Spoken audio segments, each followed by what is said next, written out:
Good afternoon. My name is Mtss Porter, and I currently serve as the chairperson for the Durham Special Needs Advisory Council. We would like to thank you all for joining the DPS Exceptional Children's Department and Durham Special Needs Advisory Council on our first of 3 informational sessions regarding the transition process for students with disabilities and IEPs. We hope that you will obtain knowledge that you will need to advocate for the best possible educational experience for your child. Now I will turn the program over to our moderator for the hour, Ms. Crystal Roberts. Good afternoon, and Ms. Porter, members of the Advisory Council, and my coworkers, members of the Exceptional Children's Department. It is an honor to serve as your moderator today. I am Crystal Roberts, and I serve as Communications Specialist for the Durham Public Schools in the Office of Public Affairs. And we thank you to our panelists, our parents and stakeholders who are watching today. We thank you for your engagement. We thank DSNAC and also our Exceptional Children's Program professionals for this engagement opportunity. Thank you as well to our interpreters. So we are not going to waste any more time because we want you to engage, and we'll jump right in. But before we do that with our questions, I would like for our panelists to introduce themselves and what their roles are so that you know who you are engaging with. So we will start with Dr. Kristen Bell. Good afternoon, everyone. My name is Kristen Bell. I'm the Executive Director for the Exceptional Children's Department here in Durham Public Schools. Very excited to be with you here this afternoon. Ms. Porter. Good afternoon. I'm Nadia Porter. I am a parent of 2 children, one with multiple disabilities, and I am also the parent engagement and talent specialist with Village of Wisdom. And I am excited to be here with you all today. And Ms. Vavrusek. That's it. Hi, everybody. My name is Wendy Vavrusek, and I am the Elementary Exceptional Children's Director here in Durham Public Schools, and I'm glad to be with this group today. And we'll go to Ms. Burns. Hi, I'm Stacy Burns. I'm the EC Director, Exceptional Children's Director for middle and high schools. And last but certainly not least, Ms. Krista Saunders. Good afternoon. I am the Director of Special Programs and Behavior Support with EC Department. Thank you very much. We will start with some questions, but my understanding is that we will also try to respond to your questions as you are listening and engaging with this event. And we'll start with, again, with Dr. Bell. We'll start with this question. Dr. Bell, what is MTSS and how does it connect with EC processes? Yeah, I think that's a great question to start off with. A lot of parents and educators hear a lot of terminology. MTSS could be one of those. So first, let's start with what that stands for. It stands for Multi-Tiered System of Support, MTSS. And before we start talking about exceptional children, we also need to understand what the general framework looks like for all students. And that's what MTSS is. It's a framework for school improvement. Every school has an MTSS framework by which they're identifying students who may need extra support in specific skill areas and the level and type of support that they may need. And sometimes that comes in acceleration as well, not just remediation, where the classroom teacher would identify specific skills a student needs to work on. They may group them with small groups of students, and they may have more intensive groups and more individualized supports as the intensity increases. But if you think of, a lot of people have seen that pyramid, right? It's represented by a pyramid, and on the bottom, widest, longest rung is what's usually represented as tier 1. And tier 1 is just core instruction for every child, right? What are we doing to support strong quality core instruction for every single child? And how do we differentiate? How do we make sure they have access to the curriculum, that they're making progress? Baseline. Then there's a tier 2. So there are some students that will struggle even with those expectations and supports provided to all students. So how do we identify those students and support them, typically in small group interventions throughout the week. And, students come in and out of the tiers depending on how they're making progress in responding to the interventions. And then that tier 3, the very top of the pyramid, is for students who may be struggling more intensely and need more individualized support. So MTSS is important because it's a general education framework, right? We want students to receive all the support that they can before there's necessarily a referral to the Exceptional Children's Program. But I also want to stipulate that it's not required for a student to go all through all 3 tiers for a referral to be made, right? So it's our obligation to make sure that we're identifying, locating, evaluating students at any point in time if we suspect they have a disability or if they have a disability that may need special education. So MTSS, we know that's our kind of like intervention framework. And there are 5 areas of eligibility in exceptional children that do require scientifically based research interventions as part of the evaluation process. And typically those interventions are provided through that MTS general education framework. So that's why it's important to know what MTSS is. And my teammates can add any additional information that I may have missed or you want to add in. Anyone? I think she's got it. It really is a foundation. Yes. Thank you so much for that comprehensive explanation of what MTSS is. And I'll say at the top of this conversation that we do want Ms. Porter as a parent to share her voice as we provide responses to these questions and provide this learning opportunity for all who are engaged today. We'll go to Ms. Vavrusek with this question. If the team decides that an evaluation is needed, what should I expect? And Wendy, this is a several part question, and you do have it in front of you, but I want to say it out loud. Who will do the testing? What testing? And how will I know the results and be a part of the process? Thank you for that. Yes, lots of questions within the question. First off, I want to say to every parent out there, it is our goal to have the parent feel like their voice is present in our process. So it is important to hear from you, and you should have an expectation to know what's coming and not be surprised. So first and foremost. I'd like to say that as the MTSS team that Dr. Bell was describing, that intervention team, they may be a team that feels that moving to that next step of having an evaluation would be appropriate. And so their processes and documentation would come to a referral team in the Exceptional Children's Program at each school. That is not to say that that referral would not also be generated by a parent expressing concern. So, and we actually consider referrals from all different sources. It's not exclusively a parent and it's not exclusively an MTSS team, but there may be some other protocols if we were to have a referral from a neighbor or a grandparent or a doctor. So there are some other things that might come into play there. However, regardless of where the referral comes from, if it's from the parent or the MTSS team, the first step will be to schedule a meeting with the parent, to reach out to find a common time that works for the parent's schedule as well as the school's schedule to come together and discuss the reasons for referral. That process should look at the child's strengths as well as their needs or difficulties and challenges. From and through that conversation, the team, including the parent, would settle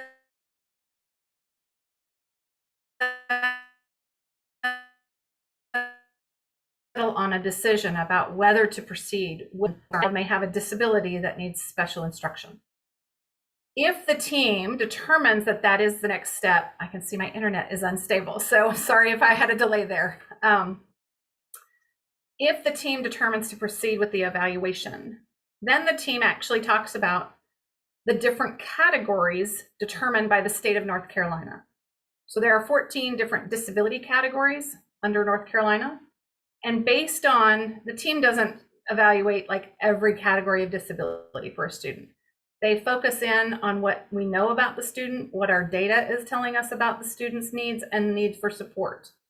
And typically there's a few, 2, maybe 3 categories that seem appropriate to consider.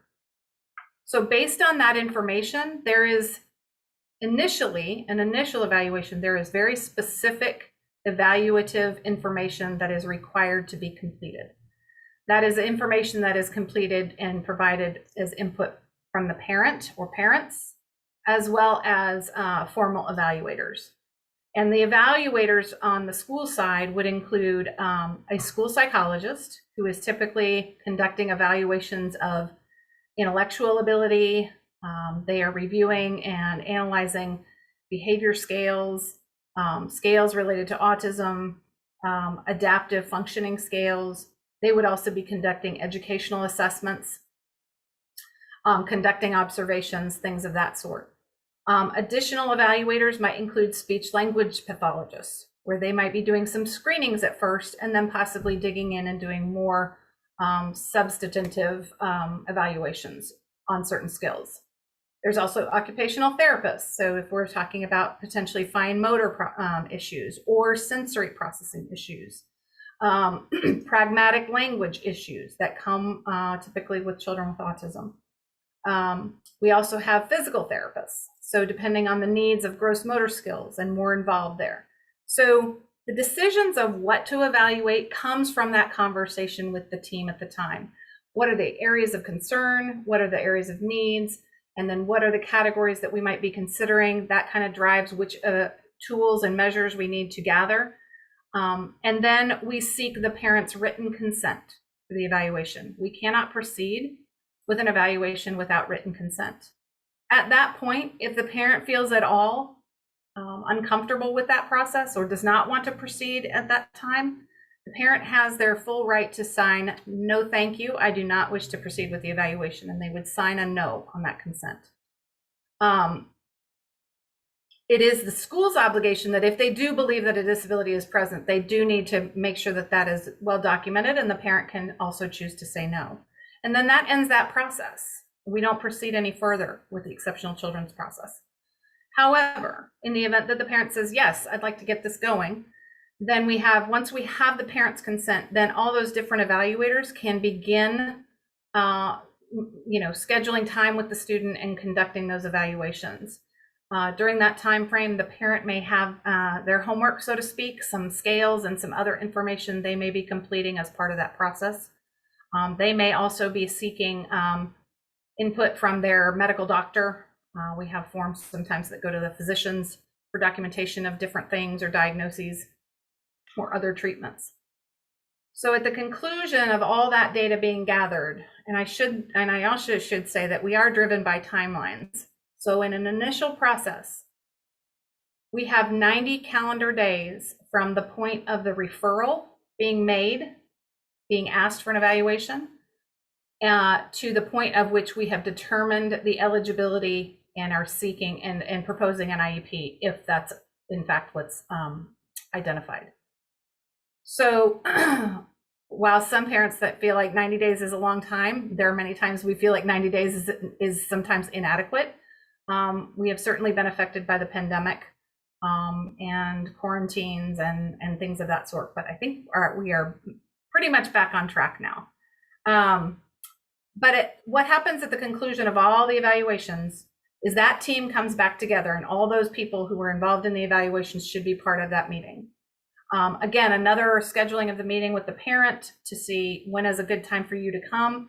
The goal also, and a parent has a right to expect that they receive copies of those evaluations in advance of coming to that meeting. We are working very diligently on that to make sure that parents are able to read through those things. We're also encouraging our evaluators to consider a meeting ahead of time with the parent to be able to go into as much detail as necessary around all the evaluations, because that's a timely process and it can be very overwhelming.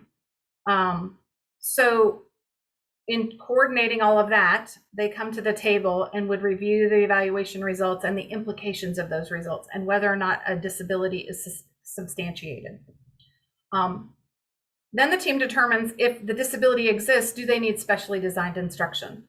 Because we have plenty of children or individuals with documented disabilities that don't necessarily need special education. They might need other types of supports, but it's, do they need to go work with a special education teacher for whatever reasons, academic, social, emotional, any other sorts of issues. And then at that point, if the team does determine that that is appropriate for the child, then they would develop and propose an initial individualized education program for them, which is the written plan of what we would work on, what those special education and specialists would be working on with that student. And you know, that's all going to be determined by the evaluation results, what we know about the child, and where do we start. And then from implementing that and collecting data, we determine, are they on track? Are they doing well? Are they making progress? Do we need to add more time? And so that's a process over time. That was a lot of information. I tried to outline the kind of the process in a nutshell. Certainly we want to get Ms. Porter's perspective as a parent. Those are things that we have certainly been, there are aspects of our process we are working to improve on the daily. Thank you so very much. And I heard you say Individualized Education Program, which we know as Ieps. So I think that's a pretty common acronym, I guess, for that. And we do want to ask Ms. Porter, you know, do you have any tips for the parents who are listening, or any of those who, as Ms. Vavricek said, could refer a child for the evaluation process that you could offer from your parent perspective? Sure. So one of the things that I would like to be able to do in this space is to kind of just ask some questions in real time from a parent perspective as I'm listening to my fellow panelists. And one question that I had is really, really straightforward and simple, and that is, where do I start? Is there a form online? Is there someone at my school I can reach out to? And then also, in addition to where do I start, who can I have to advocate for me during this process? Should I bring a family member along?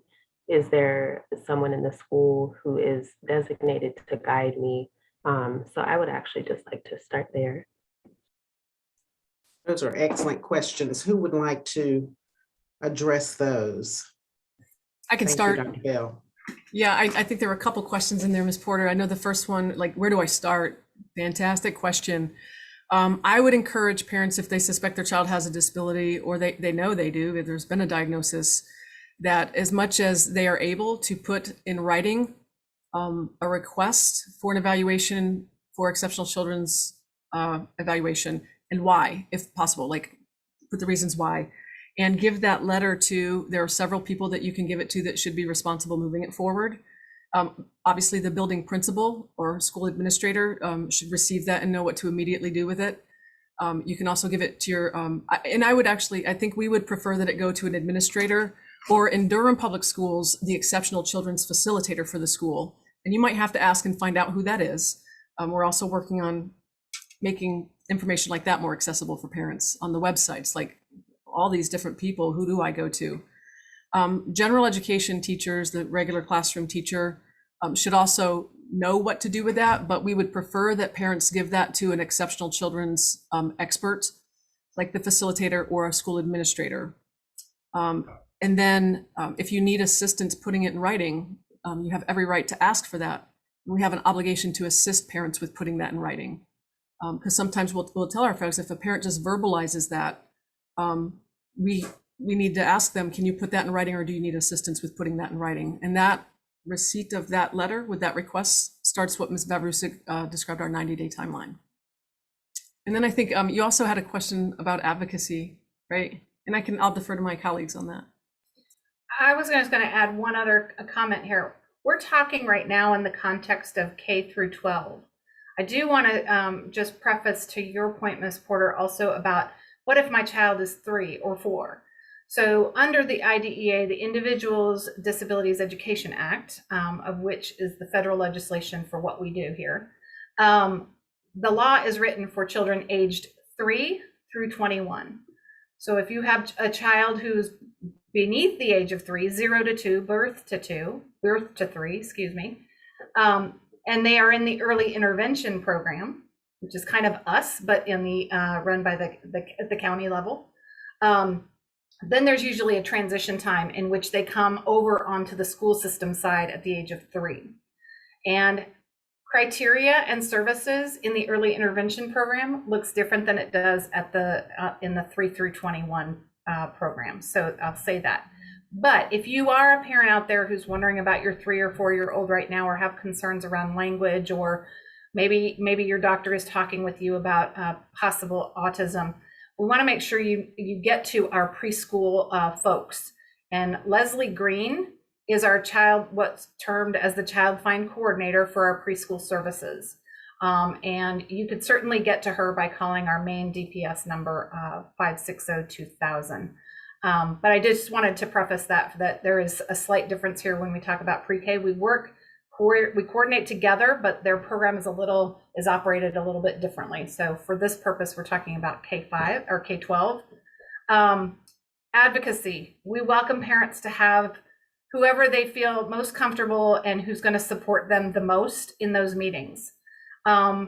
Please don't, if a school representative asks who you're bringing, please don't feel offended by that question. We ask just so that we know who's coming and how they will participate. And we say that because, and it's certainly okay if you feel the need to bring an attorney or somebody from that place, but we need to just know that so that we can be prepared on the school side.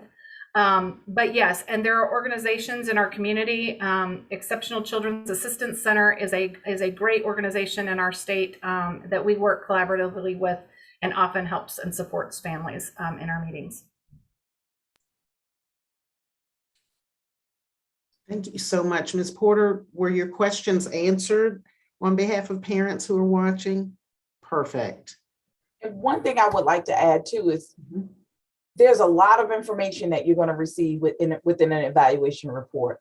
What we practice at Durham Public Schools is for the psychologist, the speech and language pathologist, any evaluator to meet with the parent, to review that information, and ask for you to ask and answer any questions. So when you do come to the team, you are prepared and equipped to understand the processes and then ask other questions and understand what's happening as we move through this process. So that's one thing we offer at Durham Public Schools. I want to add to that to just one thing. We are also obligated to make sure that we are providing information in the parent's native language. So if parents need interpreters, whether it be for another language or sign language interpretation, that's our responsibility to make sure that you have that support at the meeting for access. So feel free, parents, I would say, make sure that your needs are made, the team is aware that you need that. Hopefully they will know, but don't feel afraid to reiterate that need. Thank you so much. Do you have a question, Ms. Porter? Nope, I was just going to chime in on the accessibility note on behalf of parents, because parent engagement, as we know, is difficult sometimes. And so I just wanted to,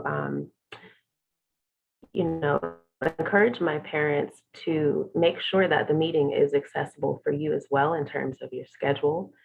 If a time is proposed that doesn't work for you, just communicate that to the team and see if something, might better suit your schedule.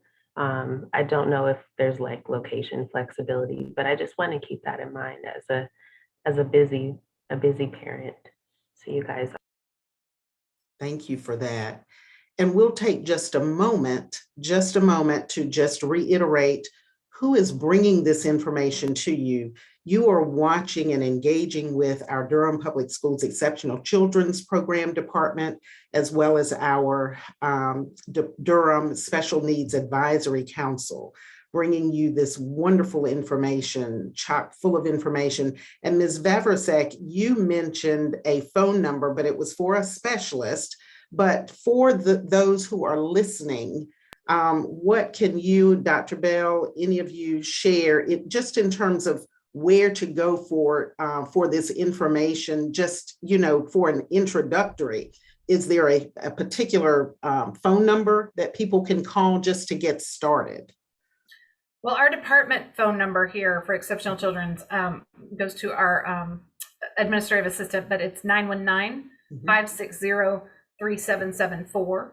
I know sometimes a website is not always might feel clunky sometimes to find us, but Exceptional Children's Department kind of lives within the academic services area on our website. Yeah. And so if folks are able to find through there, I know that's how some families have found me and made contact with me.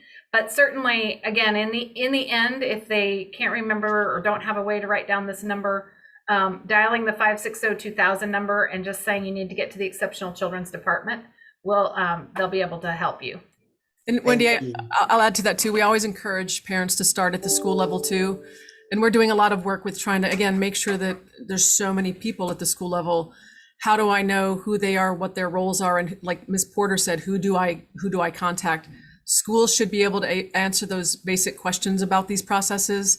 But again, at any point in time, we encourage them to also contact our office. If they can't get a hold of someone, they're not getting the response they think they should get, we are always accessible. We're here to help. So we'll continue with our questions, and I'll go to Ms. Burns now. Ms. Burns, what happens if my child does not qualify for exceptional children's services and I know they need help? And then part B of that question is, what resources and supports are available outside of the Exceptional Children's Department? Thank you. Great question. First and foremost, if your child does not qualify, so as Wendy said, there's a evaluation process they go through, there's a meeting. If they don't qualify, the prior written notice, the team should explain to you as they're doing so first and foremost, as they're doing the evaluation, there are questions that are yet you have to ask and answer based on the data. Parent feedback and parent voice should be within that document. They have to explain the process so you get to the end to answer those questions, whether or not the child has a disability that requires special design instruction. If the answer to that is no, then there should be a reason that should be explained thoroughly to the parent. And it also should be documented in what we call the prior written notice. What they proposed, what they rejected, and what if the parent had any requests that were refused, and other information relevant to the LEA's decision. Within the body of that document, it gives the parents their rights. They can contact our office, and they can, make a request to speak to one of us, and we can review the data again, right? Not that we're going to change an Iep Teams decision, but there may be something that may have been missed. So we'll talk about that. Or they have rights to file what's called due process rights. They can file a complaint with the state. They can seek advocacy support. In that document, there are avenues for them to be able to, disagree with the decision of the team. Now, what if they don't qualify? What else is there? At the same thing, at that meeting, they should be talking about, so if it's a disability that doesn't require special design instruction, there may be something for the 504 team to look at and review to write a 504 plan. Or there may be other things that could occur, like interventions, special accommodations that they may need within the classroom, additional support. So the parent should not leave that meeting not feeling supported, but they should know which avenue they should go. And they should also know that what support the child is going to receive is not once they don't qualify, it's over. It is still the team's responsibility to ensure that that child has what they need in the classroom moving forward. So is there anything I missed, or anybody have anything they want to add? That's great. Get nervous on these things, I'm sorry. No, that was very thorough. Thank you so much. Ms. Saunders, let's follow that up with explaining what the different classifications are. What are they and what do they mean? Can you give us some definitions? What is a separate setting? What are special programs? And then, these questions, Ms. Saunders, are part 1, 2, and 3. What if I disagree with an evaluation or the decisions of the team? And we'd like for you to speak to your experiences throughout these questions. So let's start with the first one. What are our areas of classification? There are 14 areas of eligibility under which a student could receive special education services. Some examples of what those areas are autism, specific learning disability, emotional disability, other health impaired, multiple disabilities. So there are 14 different areas. And when that evaluation process that Ms. Vedrusek was speaking to, teams are looking at and will determine which area is most appropriate to look at, and they will complete certain assessments in that area that are required. So then the IEP team will make a decision around what area the student qualifies, if they do qualify to receive services under, and they will give them that, what we call that area of eligibility. Some of our students may have more than one area. They could have a primary area and a secondary area. And again, it's a team decision based on those evaluation results. Sometimes we get a lot of questions from families that move in from out of state. So we do a new eligibility for North Carolina. So we would go through that eligibility process. So if you're coming from out of state and you're like, I already went through that eligibility in the old state, we have to do it again for North Carolina. But if you're moving from county to county, that's not the case. If you're within North Carolina, you're coming to Durham, we're going to accept that IEP and we're going to implement it as it's sent to us. So that's a little bit about the classification areas. The special programs in the separate setting is a different situation. There's a part in the IEP where we talk about a student's least restrictive environment, meaning where can they best be educated, where can their needs be met? And we always educate students in the least restrictive environment. So we'll talk about, are services in the general education classroom appropriate? Is it enough for the student to make progress? Our most restrictive, for the most part, is what we call here in Durham special programs. Other counties may call it separate setting, self-contained. Here in Durham, we call them special programs. They are specialized classrooms that are serving students with disabilities. They're smaller settings, they have more additional staff support, and they're serving the needs of our students who have very complex disabilities and require a variety of specialized supports. We have a few different types of specialized programs here in Durham Public Schools. Most of our specialized programs are for students who are being educated on an alternate curriculum, meaning that as they progress through school, eventually when they graduate, they will graduate with a certificate of completion rather than a diploma. So it's that alternate curriculum pathway. We do have a few specialized programs that are on the Common Core, meaning the students in the programs will graduate with a certificate, with a diploma. But that is, again, an IEP team decision regarding placement in a program like that. And then I think the last question was around, what if I disagree with an evaluation or the decision of the team? So there is a parent's right handbook. We provide that at every meeting. We want to talk about it. We can talk you through it if you do have questions around that. We want to, as a team, have a consensus. So if there are certain areas where you disagree, we're gonna help talk through those. And can we address them? Can we, rectify them? Can we meet on the same page? What does that look like? And it really depends on what the disagreement or concern is about, because there could be different pathways for each different thought or disagreement. If you disagree with an evaluation, we may have different routes for how we'll address that. If you disagree with decisions on the IEP team, we may have different routes where we address that. So it's really individualized depending on what that concern or decision is. But we really like to meet. And like Ms. Vedrusek said early on, a parent is a member of the IEP team.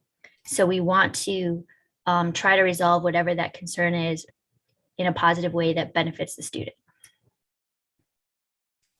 And thank you so much for explaining that you may have to go through the process again if you're coming from out of state, because we know that it can be perhaps a tedious process, but we want the best for every child. Absolutely. And just if you're coming from out of state and you're bringing that IEP, that's wonderful. We're going to implement that IEP, but we're also going to go ahead and do another evaluation. That's great. I think to Krista's point, it could be that if you have a child who was recently evaluated, meaning within the last calendar year, when you Yeah. arrive. We may not have to do all of those components again. We may be able to take those pieces and then do any additional assessments that are required under North Carolina, blend them together to complete the evaluation. So when people hear if people hear us say we have to do a whole new evaluation, it doesn't necessarily mean we have to meet with the child and do all those same components again. We may be able to utilize the information if it is within the last year. Thank you. Ms. Porter, you have a comment? I do. A question again on behalf of the parents. So I have not experienced disagreeing with my daughter's evaluation or evaluation process or components, but I did want to ask, in terms of ways that parents can fix the situation or try to fix the situation or just reassess, do we have an option for things like an outside evaluation? And do we, can we bring a doctor's note? Should we bring other people in to kind of support our perspective? And if so, what would that process look like? That's a great question. Who'd like to address that? Yes, I got ma'am. it. Yeah. I love these questions. Yes. They're so relevant and so important. Yes, a parent can bring in any information and should share that with the team at any point in time, whether it's an outside evaluation the parent got completed, regardless of how old it is, bring it to the team. Any medical information, letters from doctors, it's all relevant for the team to consider. It's also in that the parent right handbook and our policies that if a parent disagrees with an evaluation that the district conducted, they can request what's called an independent educational evaluation, an IEE, if you will. And that would go to me and my team. We would review, try to ask the parent if they could share, if they're willing to share what it is they disagree with. And they have no obligation to share that, but we like to ask. And then we would have a process for reviewing and giving the parent feedback if we would be agreeing with that. And that would be at public expense. And we have a whole process for that. And that happens on occasion. And it's usually very, very helpful, I've found. If it may be a trust issue, the parent didn't necessarily trust the process. They didn't agree with the end results, and they want someone objectively to do it, right? Someone outside of the school district. And the parent can even recommend who they want to conduct that evaluation and work with us to see if they would meet the criteria to conduct that evaluation and meet our district criteria to be an independent evaluator.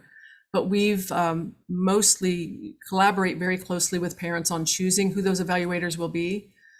So the parent can hopefully have some peace of mind with that objective evaluation. And then that evaluation goes back to the team again for review and discussion. And it may or may not impact different decisions for that child.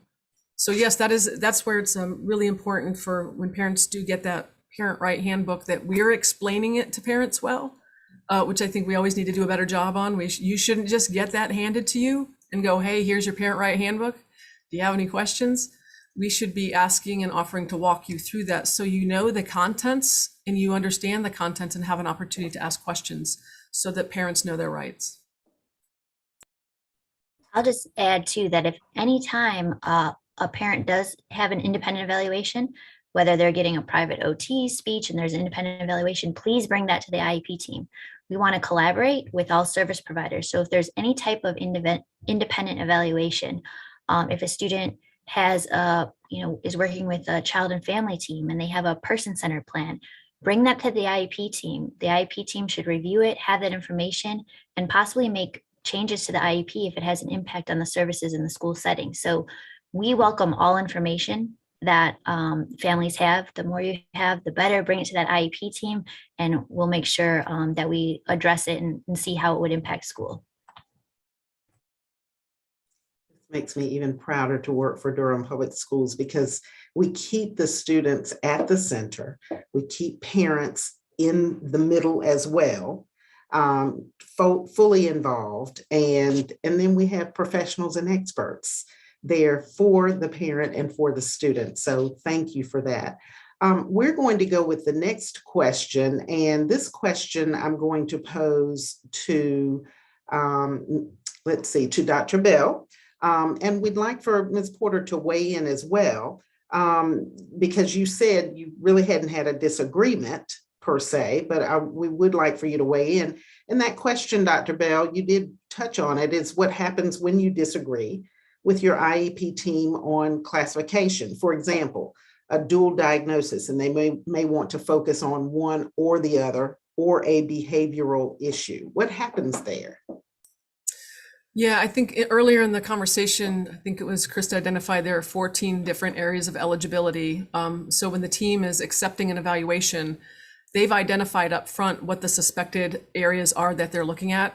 So they may say, we suspect a learning disability and possibly another health impairment. And there can be multiple, or there could be one. And they're going to evaluate for those. And when they come back together with the evaluation results and look at the criteria, that team's going to talk about, well, the 3 prongs. Did the child meet the criteria for any one of the 14 that we were looking at? Yes or no? Was there that need for, what was the adverse effect of the disability on the child's educational performance? And is there a need for specially designed instruction? So the team may say they looked at learning disability and other health impairment and decided that they felt that there was a learning disability there based on the information, but not other health impairment. And the parent thinks, I think based on the information, the child is eligible for both. But we would have talked about that in a team and addressed both, and we should be justifying our decisions with parent input all along the way, right? So the important thing is throughout that process that that parent has that voice, right? We don't want to be talking to parents. We don't want them just to be the receivers of information. Their input and their thoughts on this whole process, we've got an obligation to make sure that they're engaged in the meeting and that we're asking them questions. So the first line is, through that IEP process, did the parent have a voice? Were they there? Did we make sure that we did everything to have them there? Did we make sure we did everything to include them so that they had a true, meaningful voice in the process? And then at the end of it, if there's a decision that they don't agree with, that they really have heard from the team with a clear, understandable explanation of why the team is making that decision, right? Because sometimes we don't do a good job at that, right? We don't, we use our jargon. We're not explaining it the way that we need to. So maybe we have what we think is we should have a good justification, but maybe we haven't explained it well, and it's a misunderstanding. So that's on us. Also for the parent to come and ask questions during that process. But at the end of it, and they did that, they're like, no, I just disagree. It's all those things we talked about hopefully reaching out to our office is an option. Let us review the decision and the data. Like Stacy said earlier, we can't reverse an IEP team decision, but we might look at something and ask the team to reconvene with some support at the table. There's also parents in that handbook can request support from the North Carolina Department of Public Instruction. They have a dispute resolution department with great people to field questions and get guidance like, hey, this was my experience. What do I do? They might direct us back to the director, myself, Stacy, Wendy, Krista, because maybe they didn't get connected to us yet to help. They may share those resources like Exceptional Children's Assistance Center.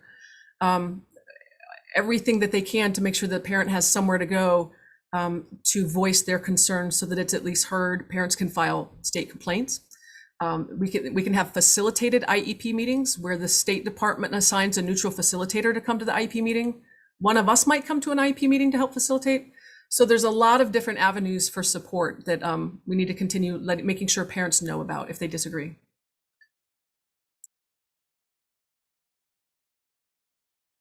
Ms. Porter, did you want to weigh in on that particular question, this discussion? I cannot think of anything to weigh in on, but just in my own experience and learning and growing as a parent advocate, I just wanted to offer to parents that there are like Facebook groups that they can be a part of with their children's specific diagnoses and things like that. So if you do feel kind of stuck, you can always just connect with other parents and raise questions directly to them and pull from their experiences. And I will say to be mindful of information that you share. So you don't necessarily want to say, hey, I'm a DPS mom. I'm having a problem with the EC department. So yeah, I just wanted to offer that to parents, but nothing else aside from that. Thank you. Krista Saunders, I know that you touched on this as well. So, I can't believe we've almost been talking and engaging for 45 minutes, so our time is coming nigh. But the question of how is it determined whether a child goes into a separate setting versus a traditional or mainstream class? Can you touch on that again? Sure. So when a student has an IEP, there's a section in the IEP that talks about services. What services the student needs, for what amount of time, how many days a week, what does their service need look like? And that's where the IEP team has this conversation about what we consider the programming, whether services should be provided in a general education class, whether some of those services should be provided in like an EC resource room for portions of the day, or whether the needs of the student are so significant that those services need to be provided in a special program where they are receiving services all day from an EC teacher. And that, again, is the question for the IEP team. I mentioned least restrictive environment earlier. So we talk about what is the student's least restrictive environment. We always consider general education participation first and foremost. And if the team is determining that that's not appropriate, there has to be documented reasons why. So we're looking at data on student performance, academic data, behavioral data, communication data. We'll use information from the evaluations. We'll use information from school performance to make those decisions. It's a significant decision. And so IEP teams, we're here, as mentioned earlier, to provide guidance. Mostly when a team is considering a special program, you're going to see a director in that meeting to help the team and answer any questions the team may have, the parent may have about a special program, but the IEP team ultimately makes that decision. Thank you very much. Ms. Vavrusek, updates on classifications. Can you give us any of those? And how do classifications change from pre-K to K-5 and so on? So I'm gonna make an assumption, which I shouldn't do. So if I'm incorrect on the interpretation of this, I want to make sure. I'm interpreting classification here as the category of eligibility that a team has determined a student qualifies under for special education. So that means, as Krista was alluding to before, of our 14 categories: specific learning disability, autism, multi-handicap, multiple disabilities, other health impairment. So often with our pre-K students, children, and by pre-K I'm meaning 3 to 4, before they enter kindergarten and are of the legal school age entrance for North Carolina, they will often be part of a preschool assessment team that's often conducted down here at our downtown Bacon Street campus office. And from that evaluation process, they determine eligibility. One of the categories of eligibility that pre-K often uses is called developmental delay, which is kind of a global term. It means that they are looking at maybe deficits in one or multiple pieces. Could be intellectual ability, it could be adaptive behavior skills, which has to do with kind of daily living, how they're able to take care of independent needs, feeding, toileting, speaking, things like that. There is also delays with communication and delays in social skills. So there's kind of a variety of things, and they might have a big delay in one of those areas, or they might have several of those areas with various delays. And so the team feels that developmental delay is probably the most appropriate for that child. In other situations, they'll identify a communication disability, or they'll under speech and language, or they might identify autism as a category, as well as any of the other categories. Developmental delay in North Carolina is only allowed to be maintained with a student until they turn 8. So if a child is developmental delay, we are required, just like any other disability category, to conduct an evaluation every 3 years, or we have to conduct that evaluation prior to their 8th birthday to look at a different category of eligibility and or determine if they continue to still need special education. However, service delivery might look a little different from pre-K to once they enter kindergarten or K through 5 continuum.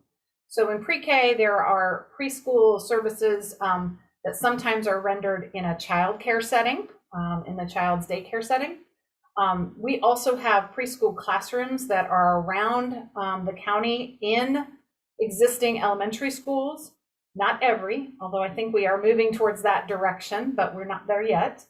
And some of those pre-K classrooms are what we call blended classrooms. So they have typically developing children as well as children with disabilities or IEPs. We also have preschool classrooms that are solely special program type pre-K classrooms that Ms. Saunders was speaking to earlier. They are solely a classroom made up of children with disabilities who have IEPs and have pretty specialized needs for their age. That being said, once they, and so preschool students might go every day. That might be the recommendation of the team based on the disability and needs, but some of those children may only go for a half day, 2 or 3 times a week. Or their services delivered in the childcare setting might be only, for example, speech and language or some other service that might come to them for maybe 30 minutes, 2 or 3 times a week. So that team looks at the needs of the child at that age and what would be developmentally appropriate normally, and considers what's best at that time. When we get ready to, when that child is getting ready to enter kindergarten, we work to have what's called a transition meeting. And I know we have a whole nother session that will be dedicated to kind of transitions and processes around that. But we do have what we call a transition meeting where the pre-K team, the team that's been working with that child, would come together with representatives from the school that the child will attend in kindergarten and talk about what will it look like now that they come to a kindergarten setting and what modifications need and adjustments need to be made in the IEP to support their needs, as well as make sure that we're applying the least restrictive environment. Thank you so much for that thorough answer. We appreciate that. I'm going to go to, we have about 5 questions off of Facebook Live. We're going to try to get through as many of these as we can. And what I'm going to do is kind of drop down to one question specifically for Ms. Porter. Ms. Porter, you mentioned support groups and other resources. The question is, are there parent support groups that you can recommend? Yes, so this is being put on by the Durham Special Needs Advisory Council, which is just a council of parents who have come together either just to champion, their children's services, or because they've actually had issues with navigating the system. And so DSNAC, Durham Special Needs Advisory Council, and also the EC department is closely intertwined with DSNAC, so you're able to reach out to them if you need their information. They have a Facebook group. The Exceptional Children's Assistance Center is another advisory group that has been mentioned a few times. ECAC is what they go by. They have a really great Facebook support group, and they put up a lot of funny posts, and it's just a really great space to relate to other parents and consult with other parents there as well. And then in the 0 to 3 age range, I would reach out to CDSA, which is an early intervention agency, and they provide a lot of support with help navigating as well. And so those are good places to start, and then determine how you can branch out from there. Thank you. This is a very relevant question as well. How are students with IEPs being accommodated in the virtual setting? Who'd like to answer that one? I'll do it. So Ignite is new. It's a new school. And so we were all on virtual learning last year, And so as children transition back into in-person, Ignite opened its doors this school year.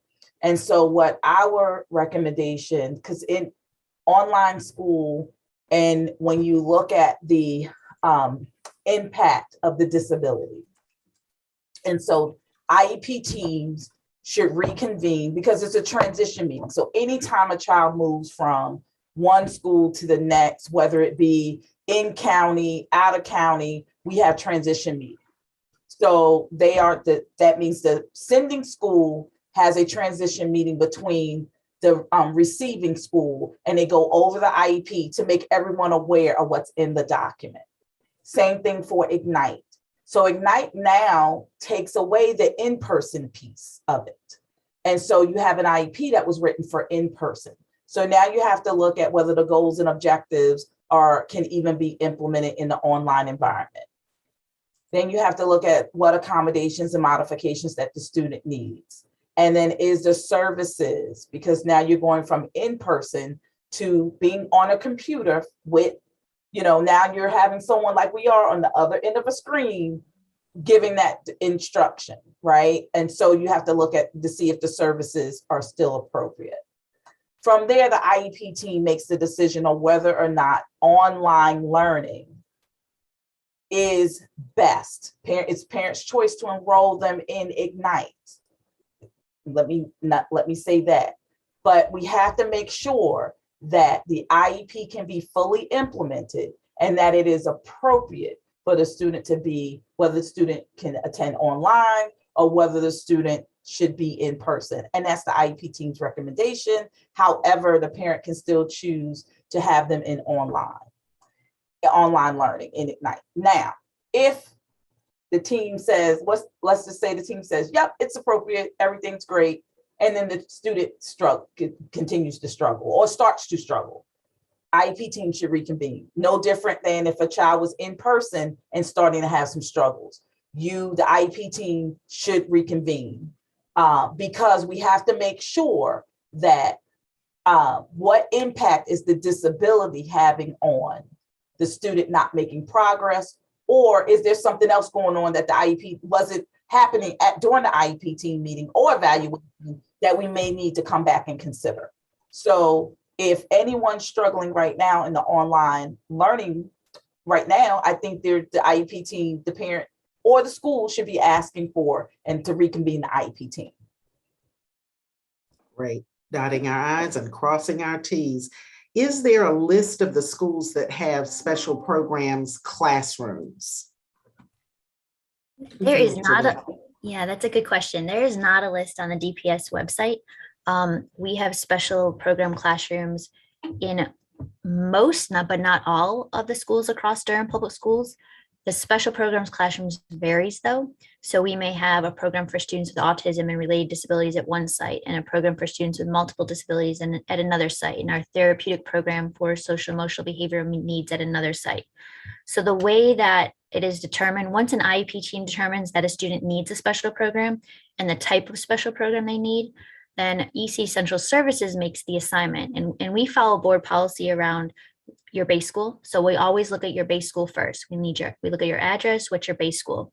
Does your base school have a program that will meet your students' needs on their IEP? And does that program have space? If the answer is yes, the student is assigned there at the base school to that program. If the answer is no, whether the program doesn't exist at their base school or there is just not space, because all of our programs are capped by state standards, we have a certain number of students that can only be in each program. Then we look at the next closest school to where you live that has a program that will meet your child's needs. And so that's how we do placements for special programs. Dr. Bell, this may be a question for you because I remember you sharing that there are resources at the base school that you should utilize those resources and those professionals there. So this question is, who advocates for students with an IEP or 504 plan when they go to another DPS school? Yeah, so if a student transfers from one of our schools to another, that plan goes with the child. All of our IEPs are accessible through the state system called ECATS, every child accountability tracking system. So every LEA and charter school in the state of North Carolina, when that child enrolls to another district or transfer schools, has access to all those IEP and related documents, same as 504 in Durham.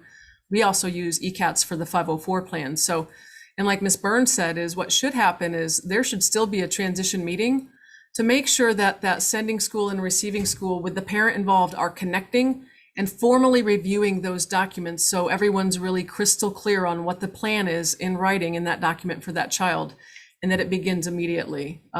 So that should be the process. And if parents aren't experiencing that, they need to ask for that to happen or reach out to our office again, because it's really critical that that team knows that it's a child with a disability.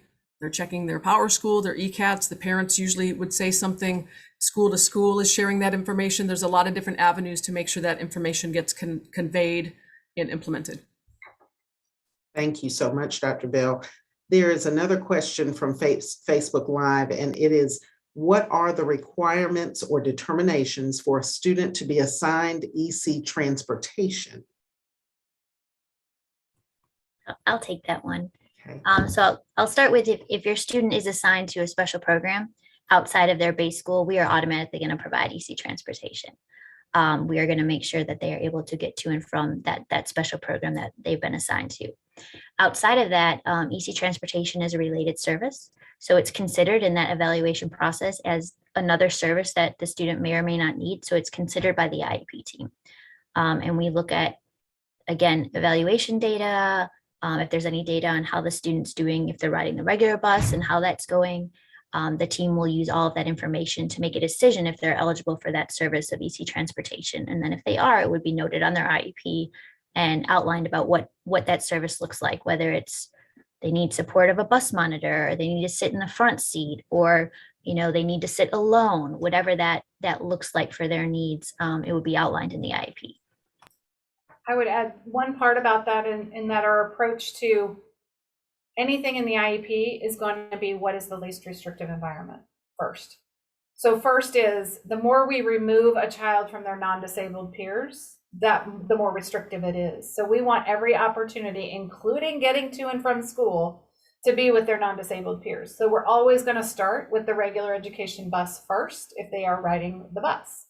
And we would try and work and problem solve and perhaps look at a behavior plan for them to be on that bus so that they can't, a special assigned seat, even on the regular bus, maybe a peer buddy or something. So, and I know that we have definitely coordinated with our transportation folks to plan sometimes for our students. So we're going to want to take all of those steps first before we conclude that the next logical step would be a special education bus. Thank you for that. And we have one last question, and then we'll wrap up. And Ms. Demetrius Porter, if you want to, give any final words, or Dr. Bell, any of you, before we say thank you to those who have signed on today. That last question is, what is the difference between a medical diagnosis and an educational assessment? How can parents get the services they need, both from a medical and an educational perspective? Well, I'll take it first. Okay. So we have children come with various medical diagnoses. Could be attention deficit disorder, could be autism, could be any number of things where the medical field has made a determination. Please know we want that information. We want the opportunity to review it. However, when it comes to special education, we have to go by the kind of educational criteria under special education that North Carolina has set forth in determining eligibility. So that is not to say that if you present a medical diagnosis of autism, that we are going to say, no, that doesn't exist. We aren't going to refute any medical diagnoses. However, we have to look at it in the context of the educational criteria. And so it could be that a medical diagnosis doesn't necessarily automatically turn into a special education eligibility. Again, that's going to be all in the context of the conversation, the documentation, and the review of all of that information as a part of that process and determination. Okay. Anyone else? Does anyone have any final parting thoughts before we wrap this up? I will just quickly say the journey is not easy,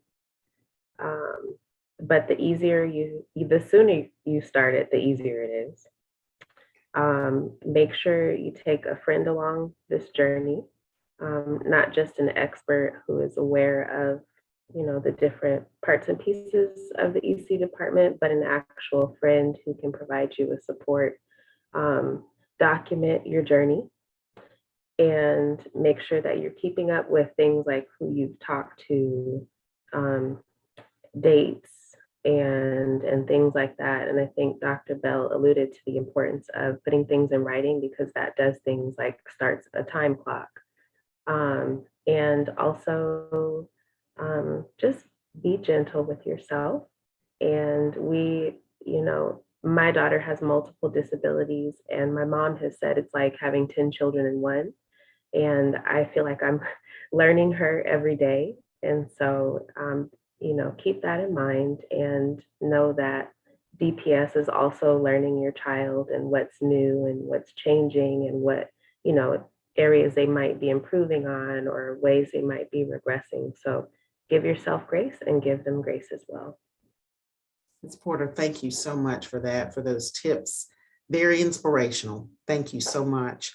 Ms. Porter, I will turn this over to you to make any final comments and wrap this wonderful event up. Well, first, I would like to say thank you to our panelists, the DPS EC team. You were fabulous. Obviously, you have a wealth of knowledge, and getting feedback on the Facebook Live that this is very, very awesome and very well needed. And so we really thank you for the time and efforts that you've put into making this happen today. And to Ms. Porter, the other Ms. Porter, I was getting confused there a couple of times.